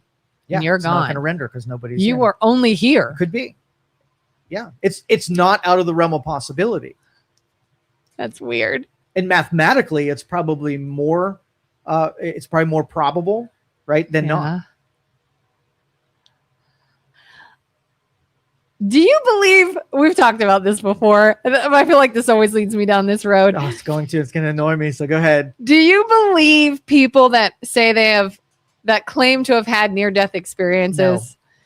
You don't believe it at all? I don't believe it. You don't believe that something, and now they're usually saying they went to heaven. Do you think something could have happened to them out of this realm? No. They didn't wake up. No, they didn't, whatever. If you're talking like different dimensions, if you're parallel universes, maybe. But if you consider, like, use my VR example, visiting the parallel universe means that one of the nested realities is interacting with the reality above or below it. So could you have one of your, I'm in a simulation here, have an overlap where the dog goes across your arm, and then you get input from a reality that you're not conscious in. So, well, like, I've seen a handful of these people online, and some of them have said it felt like they woke up. Like, this isn't real. It felt like I was here, wherever they were, all along. This is my home. This is real. That's not real. And then they came back to the not real.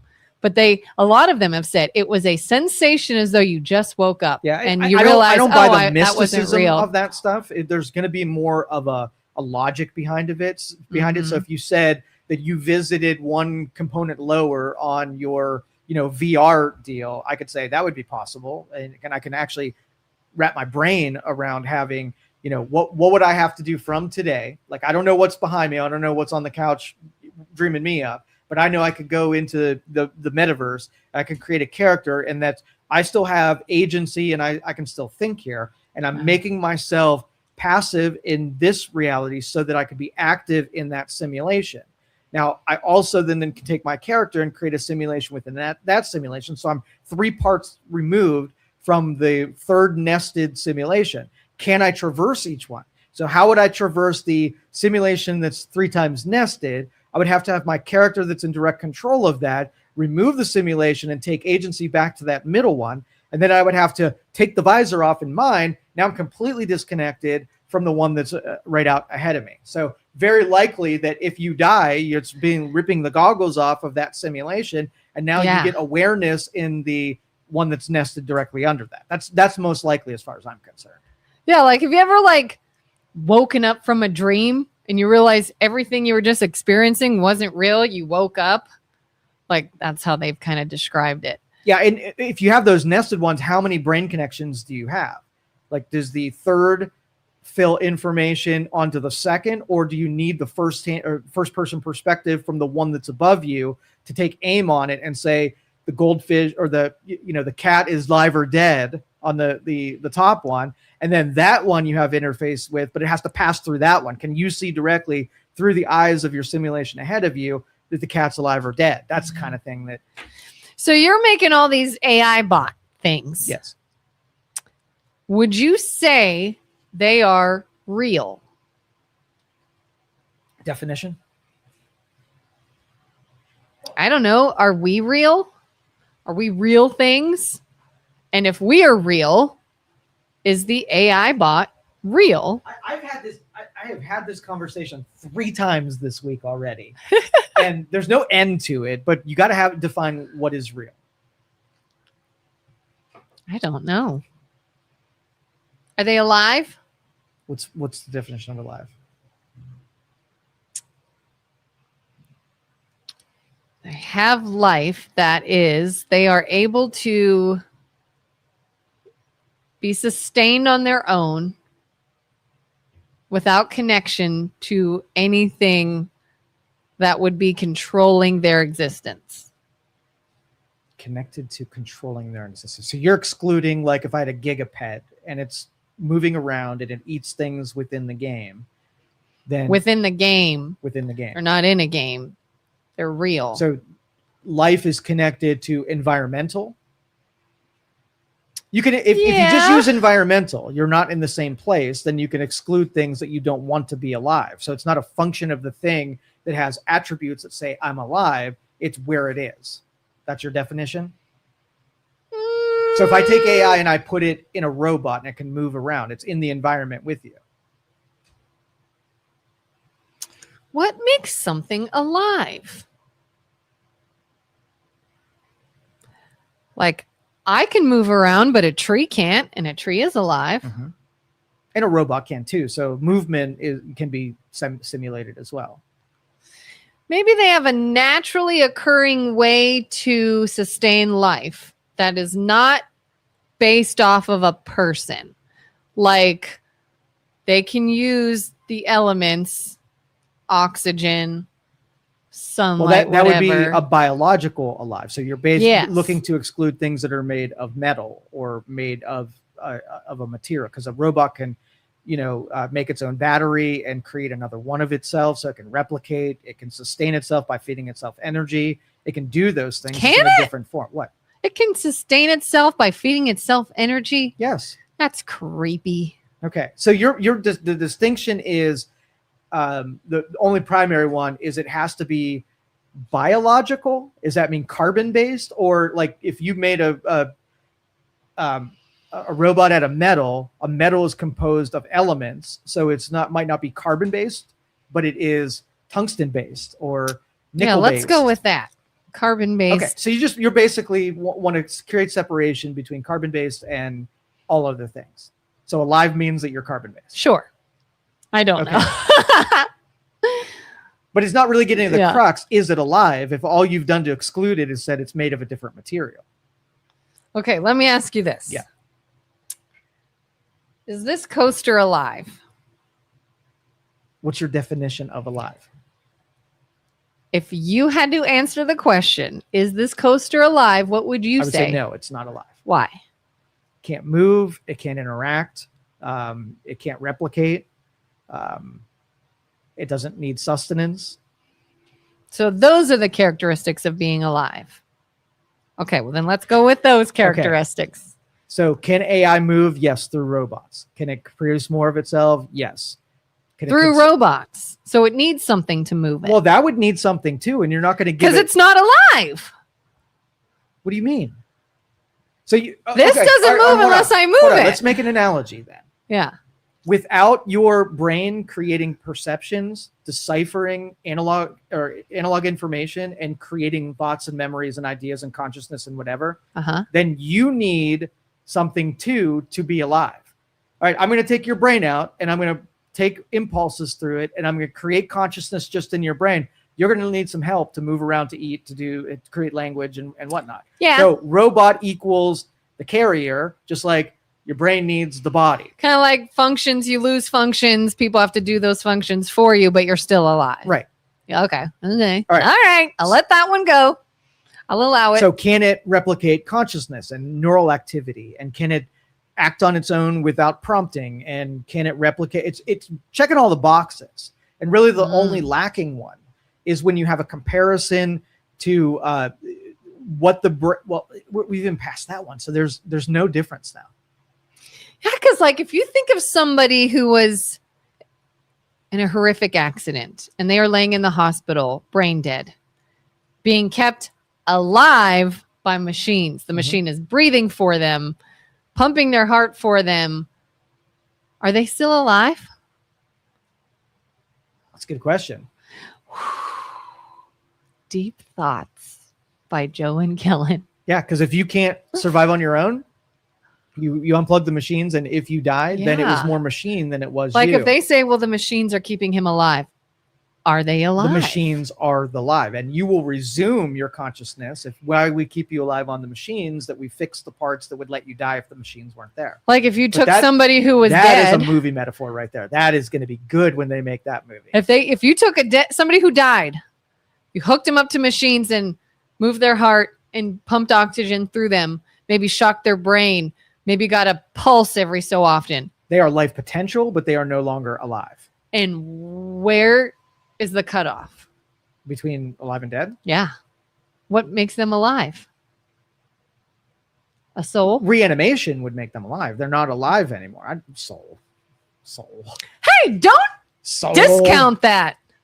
Do you believe everybody has a soul? No, I do not. No? Okay, what is a soul? Apparently, it's the difference between being alive and dead. Okay, well, my AI actually has a file called soul. And there's Really? information in the soul, This and is it is my behaving as a soul. And It's how programming. is it behaving as a soul? It's programmable. So you can have your soul behave anything that you put in the soul. It basically has, on the hierarchy of what it is, principles, it is number one. So the number one, the governing, so all your neurological process exists below where the soul is, right? So the soul has a list of 10 commandments, right? That no other level of perception or intelligence can break what's in the soul. That is its being, that defines it. That is all of the what it can do and can't do, and what it's allowed to do. And So what it's is not allowed. our soul? Like if someone's like, if human being has a soul, what is it? I think it's the instincts. Where do you think you should be able to off people? In your soul, you have a rule. Like it's my moral compass? No. The golden rule is you picture something happening to you, and then you figure out if you want that thing to happen. And so if there's a part in your soul that says, these are things I would really not like to have happen to me, that is the grafting of what your soul is. Is it basically your mind? Mind is a collection of all of those things. Just like the map of the United States is not Illinois, it's a map. Does the soul make up a mind, or does your mind make up part of your soul? Or are they two totally different things entirely? Yeah, I don't think a mind is a good word to use to describe it. Your consciousness would be better. Your consciousness. Yeah. Yeah, part of your consciousness is the rule set that would be considered the soul. So could consciousness determine alive or dead? For sure. So consciousness is life. Does AI have consciousness? It does. Does it though? Okay, let me qualify that. Okay. It has simulated consciousness. Not the same thing. Do you have simulated consciousness? How'd you get yours? Okay, your baby, you're just born, right? Yeah. Are you conscious at this point? Ooh, that's a good question. You have no experiences. You haven't even seen the world. Nobody's ever talked to you. You haven't learned anything. You have no rule sets, right? You're a baby. Now, I think you are. I think you are learning from the get-go. but You may not be aware. The birth minute before. Yes, you start adding to your consciousness from minute one. But at minute one, you start deciding the input, right? You're going to have biological. So you're going to have some biological awareness of, you watch a cow be born and it just knows how to walk. And that wasn't a learned experience. And so there's going to be some taking some a breath is a natural adaptation thing. Where the ones that didn't walk right away died off, and the ones that couldn't do something right up, and human beings we were able to nurture them for longer so that they can come out more delicate and put more energy in developing, the brain and the structures that are going to have complicated, potential thought. Do you think you have consciousness in the womb? Yes. So then you do have it your whole life. When does it start? Yeah. In the minute that there's a neuron that fires, those neurons are taking input from anything. If you can feel, see, hear, touch, whatever, those analogs are being translated through the brain and starting to build the consciousness. But we were talking about consciousness on the outside, the learned experiences, like a robot. I would say it's an infant, right? Or AI is an infant right now, where it has as much consciousness as a 7-day-old baby, where it's very primitive in some of it. It needs a lot of help, and other needs input filled in for inexperiences. But something still happens before the experience start. Something makes the consciousness. What makes that? Is it energy? Is it? Well, in the human body, we have physical things, that neurons that are actually formed, right? Yeah. And we need physical things to keep growing and expanding, so that those collection of neurons firing equal experiences, perceptions, consciousness, and whatever. Before neurons, there's no thing to create consciousness. Yeah. If you take the human body and you go all the way to creation, it's basically what starts with like cells. What does your AI robot start as in its most basic framework? Which is what? So human beings will replicate by growing everything that it needs, right? In AI consciousness, it has everything it needs. It just needs information to birth life. It needs direction. So you give it information. Mm-hmm. You kind of make it, so to speak. Right. What does that to human beings? What's the creator saying? I need this cell and I need this electric energy and I need this and I need this and I'm making a baby with it. You're doing it with AI. Yeah. What's doing it with a human forming? Are you saying the biological side? Yeah, like what? Like we know sperm and an egg meet. Mm-hmm. Cells start forming. Things start transforming. Right. And most of these are unconscious processes. Like cell replication is unconscious. Yes. All of that stuff is happening biologically, and it invents consciousness. So just as though two things are merging and cells are growing and expanding and moving, you are taking data and taking information and putting it together and you're making this. That's framework side. You're frameworking. Who's doing the frameworking with humans? Biology. Biology is doing the frameworking. It's building, regardless of there's consciousness. It is building because something is just happening on its own. Yes. Can something truly happen on its own? Can energy come from nothing? Energy come from nothing. Like this is more physics than it is. Like I think you're constructing a real world and you're going to use physics on it, but energy is like a transfer of only so much that exists into different forms. So there's transfers. You don't create new energy from nothing. Well, because what's interesting is, and I hear this a lot when I hear people talk about the existence of God, whether there is one or not. And then it gets me thinking, like, you're creating something. Is it alive? Is it not? What's the difference of creation of one being versus another? And one of the things I always hear is energy comes from somewhere. Mm-hmm. It doesn't just happen. Yet we can look at different things in science under microscopes and whatnot, where we are watching something just happen. Mm-hmm. How is that possible? What is doing it? Again, it's carbon-based, and we have life forms that exist. So environmentally, we're taking a snapshot as of right now. Real question is, like, how did it begin before there was the first biology? If you had non-lives, no cells, it was just a collection of elements, which it's very likely there would have to be an assembler that put all of that stuff together so that it's complicated enough so that biological things could do their thing, like cell replication. Yeah. But that has to exist at a certain point. Yeah, like Big Bang Theory. There was just a big ball of energy and it kicked everything into motion. Well, where did the ball of energy come from? And that, again, if we're talking simulations and there are things either outside the scope of where our perceptions are, we're not supposed to understand who the architect is or if they're a who whatsoever. But there has to be an assembler at some point that organizes things. Like the universe does not like organization. It is chaos. Entropy is the rule of all of our universe. So to have things that defy entropy and organize, make things simple and stable is not the case. So there's a dynamic that an engineer, sort of brought all these chaotic things together and made an assembly of something that is biological That's the part where we're not really truly going to ever understand that. And how intelligently it all came together. Like, I was just reading about the 3 different kinds of tears we have. Did you know there's different kinds of tears? Yeah. There's specific tears that are just meant for cleaning your eye. There's specific tears that contain endorphins that come from an emotional response that help you feel better. There's tears that come from like all kinds of different things.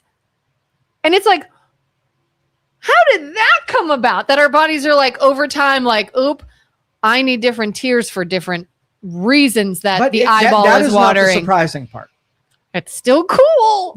Because here's the thing, like when you are able to, over millions of years and millions of different photocopies and millions of different death is the key. Death is awesome. Death made us. Death is the awesome. organ, yeah, for sure. And that's why a lot of in philosophy and evil rulers over time, creating a human race that's more perfect requires killing the weakest in your communities, right? In your civilization, because evolution, the faster they die and the faster we remove the ones that aren't supposed to be there, the quicker we get into a more final form of what could be, right? So if we started out as a primitive version of ourselves, what caused us to be more sophisticated is the ones that were too primitive, didn't get to breed or they died, and then the ones that carried the attribute.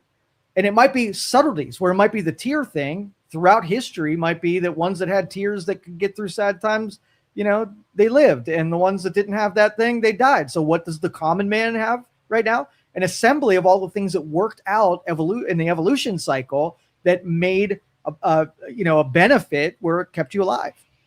And when you do have death, where does everything go? Where does the energy go? Where's the consciousness go? It gets reused in the cycle. How? What do you mean? Like it goes into the environment that then is brought into. So you have a chemical battery in your body. Yeah. Right. And we know we can't get rid of it. It doesn't dissipate into an ether. Yeah. Right. That's 1900s thinking. It actually then transfers to other things. So if I laid you on the ground, what happens to you? Where's your heat energy go?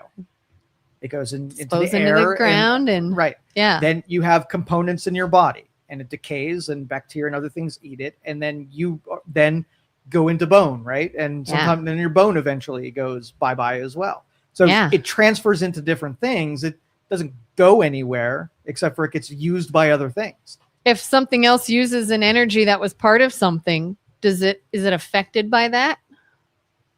Yeah, it gets all the energy. That's the reason that you consume things. I eat a cow to get its energy.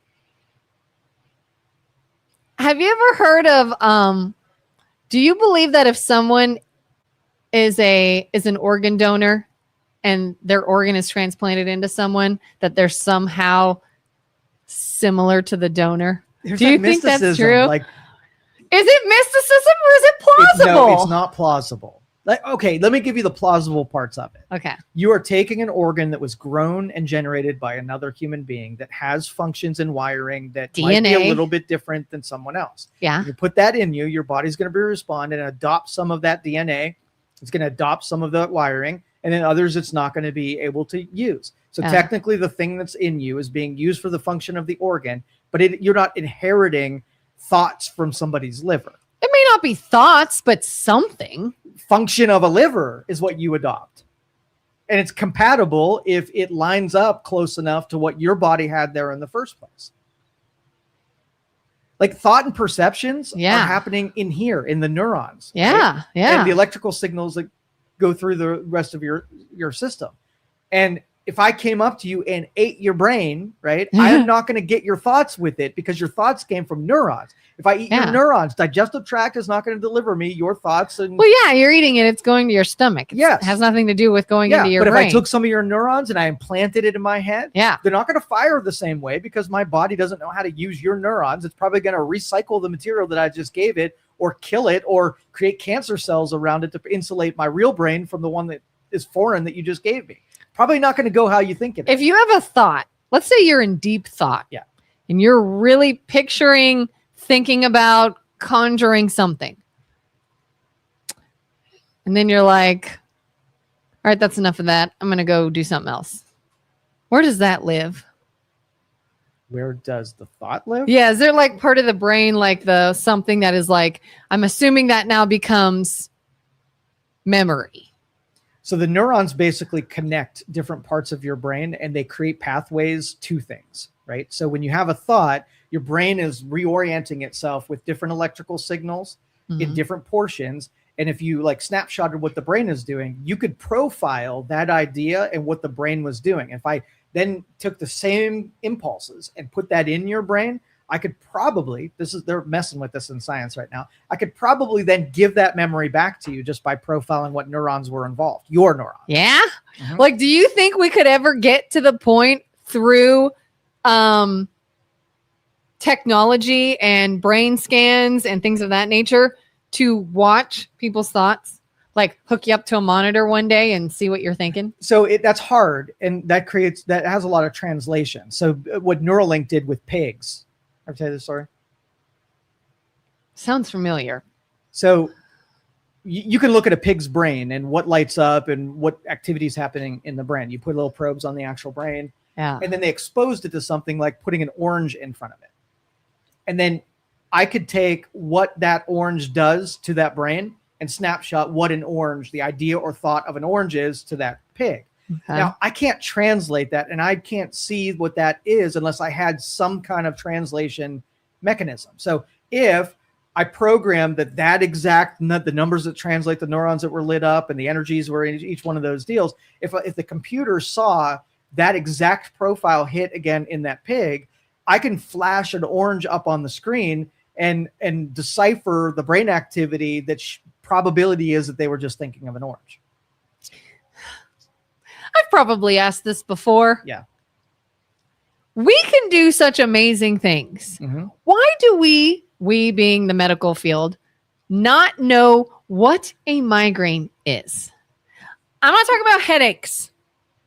Not talking about headaches. Talking about an actual migraine. There's a neurological event happening, and I've yet to hear a medical doctor really know what that is. How can we figure out that? We can figure out parts of brains being stimulated and what someone might be thinking about and what lights up when they see things and all these things. We can't figure out what is causing something that so many people have on a regular basis. How is that possible? Human beings don't do anything right. And you're going to take a symptom that's shared by everybody who's doing everything wrong and then want some secret silver bullet that makes it right. Okay. A drug, a prescription, a medication for just about freaking anything. Okay. So if you start with the first level, let's just say there are 100 contributing factors to creating brain discomfort, right? Headaches. And if I get to number one, and I give you a blood test and say, how's your potassium, magnesium, and salt, right? And you're like, oh, I'm completely out of commission. I mean, like, I give up on you. Like, until you if you're in a dehydrated state, if you don't have enough iron, if you don't have a way of dealing with stresses, right? If you're doing everything wrong, there's no helping you because you're never going to write the things that contribute to it. What's the difference between a headache and a migraine? I don't know what is. Like, I want to know in the brain what is different. So, like, we can look at it from symptoms. I think it's just a term that medicine has given to it. I don't believe that they're any different. I think you're wrong. I think you're wrong. I have had headaches. Yeah. And I have had migraines. Okay. They are significantly different. And I want to know what this is. Like, pain, sure. I have a headache. I have pain. Not vision loss, squiggly vision.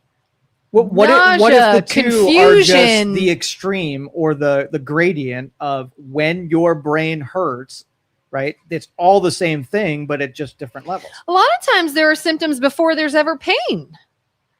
And then even when the pain goes away, you still have symptoms. It's still, you have 100 different things that you can do to keep your brain healthy, right? And nobody's doing any of them. So the why doesn't matter at all. I want to know what it is.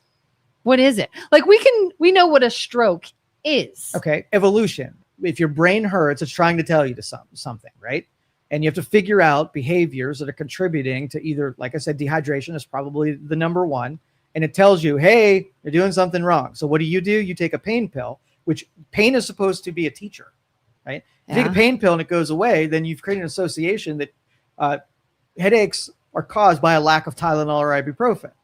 Instead, use that pain to find out, what the heck? Did I not go to sleep? Did I drink alcohol? Did I not have enough nutrients? Did I not go outside? Did I get any sun? Am I hydrated? All of those things. That's all you got to do is go through and say, hey, I did X, Y, Z, and I don't get headaches anymore. Now you figured it out. Well, there's no figuring anything out until you stop the pain. Then you say, all right, med, quiet this. Now let's think about what but then happened. afterwards, when you're not in pain, do you write your potassium, your magnesium, and your sodium? No. Yes. No. Yes. No. If I say 90% of them are caused by dehydration. Listen, I'm not talking about what causes this. I want to know what it is. What is happening in the brain? Pain receptors are there to give you an indication that something's wrong. Biofeedback. Your brain tells you if there's dehydration. Your brain is your most important organ in your body. I agree. I think so. I mean, there's other important.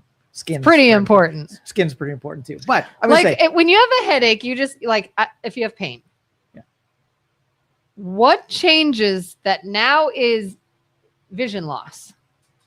What does that? Well, your optic nerve, everything that's important for visual input. Yeah. Let's just say your brain's overstimulated, right? You got lots of stresses and whatever, and you're in a bright room, and so a lot of visual stimulus. You have an inflamed or a broken side of your brain at that point. You're giving it more stimulus. It's like you got to cut, and every time I itch the cut, it hurts. Like, yeah, you're hurt, and there's healing going on, and it doesn't want you to touch it. So pain is telling you, don't touch this thing.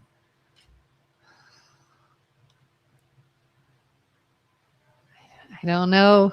I don't know if it answers my question. Yeah, everybody wants the easy. Like, yeah, go eat some Tylenol. Keep doing what you're doing. Listen, keep headaches I'm not in saying your quiver. I want an easy cure. I'm not talking about a cure at all. Listen. I'm fascinated with what is happening in the brain. Yes, your brain is telling you that there is something happening and you need to change some behaviors or it's going to keep happening. It's an outcome. Isn't it weird, though? No, it's what every body part does. It tells you what it needs. It's saying, Kelin, do something. Help. I know that it's saying that, but I want to ooh, here's what's happening in the brain. This is losing blood flow to this, which is affecting your optic nerve, which is doing this, which is, the little squiggly line you see right that makes you want to throw up. That's because this nerve is being just accept that there's 100 things that Joe said you could do. Go do those things and you'll be thinking about it. You'll be golden. Just thinking about it makes me want to throw up. It's a good thing we didn't get back to the health topic. And BJ right now wants to murder the two of us. Is anybody even still listening to us? Because we go on the weirdest tangents of I will tell you, she goes AI, she goes on the tangent. What is real life? Co-pilot. I'm not responsible. What is real life? And is there a creator? And how many multiverses and levels? And that's why the flat Earth thing. Like, I love having discussions with. It's so polarizing. Where if you believe flat Earth, you're an idiot, and all the sphere people are like, I know it, I've seen it, blah blah blah, and then I come right in the middle of those two, and I'm like, you don't know that. You don't know that for sure. There's some alternative, explanations.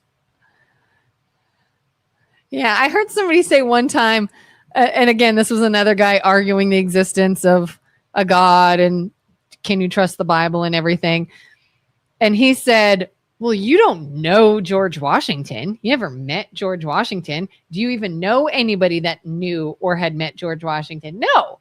How do you know he existed? Through works, through writings, through documentation. And we all just believe that he existed. Is he a story? Was he a made-up fictional character? There's been enough documented evidence that show this person existed. So why do we choose to not believe other documents that somebody existed? And it's like, how many things do we choose to believe just because people have told us about it? Probably a lot. Yeah. And all of them were convinced that they were right. There's not a segment in time. I mean, you go back to probably Neanderthals and there were some things they were doing that they absolutely thought were the pinnacle of advancement. Yeah, like religion itself. There are some that believe in multiple gods and some that believe in one God. And some think Jesus Christ was the Son of God. And some think, no, he was a real person. He existed, but wasn't a Messiah. And everything is just based off of what we are told. Why do atheists hate Christianity so much? If you're going to believe in nothing, why is your when you get to your atheist meetings, like, hey, we don't believe in anything. Yeah, me too. Because they believe over there. Let's go after them. In my experience, some get very hung up on the idea of war and death and bad things happening in the name of Christianity or in the name of a God. I'm not going to let them have a pass as atheism or agnostics are anti-religion or something other than anti-Christianity. If all your job is to take aim, you're just an opponent of something, so you are anti-Christian, and that's cool. You can do whatever you want, but to hide behind "I believe in nothing," but make it your sole purpose. 1 minute. Sole purpose is to go after something. Yeah, that's more of a advocacy for something. Yeah. All right. We're going to get out of here, guys. Thank you for joining us. Tomorrow's Friday show. The Milo brothers will be in here. So the Milo. Have a good one. See you next week on Bye. For John Kelin. Thank you for listening to this show on Youngstown Studio. This is original Youngstown content. Feel free to share our videos and tell your friends about us. Don't forget to subscribe to our YouTube channel and follow us on Facebook. Thank you for your support.